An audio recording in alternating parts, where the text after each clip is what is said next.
आणि मला असं वाटतं की ते स्वतः उद्यापर्यंत त्याची तब्येत जरा बरी होईल, त्यानंतर काही ते बैठकी घेणार आहेत. शासकीय काय असतील ते करण्याचं सध्या ते काळजीवाहू सरकार म्हणून काळजीवाहू मुख्यमंत्री पण आहेत, त्यामुळे ते बैठकी घेतील. आणि ज्या सगळ्या गोष्टी सगळ्या बाहेर येत आहेत सूत्रांकडून आपल्या, तसं कुठेही मतभेद आमच्यामध्ये नाही.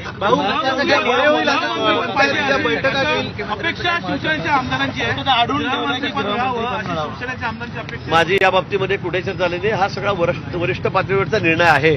त्या बाबतीमध्ये एक शब्दही आम्ही बोललेलो नाही. कोणती मतं कोणाला पाहिजे, कोणती पदं कोणाला पाहिजे, कोणतं खातं कोणाला पाहिजे, या बाबतीमध्ये आमची चर्चा नाही. मी तब्येतीची विचारपूस करण्यासाठी खास करून या ठिकाणी आलेलो होतो. त्या संदर्भात काही चर्चा झाली, पण त्यांनी सांगितलं की मी स्पष्ट केलेलं आहे या बाबतीमध्ये कुठेही माझ्या मनामध्ये दुसरा मत माझं नाही.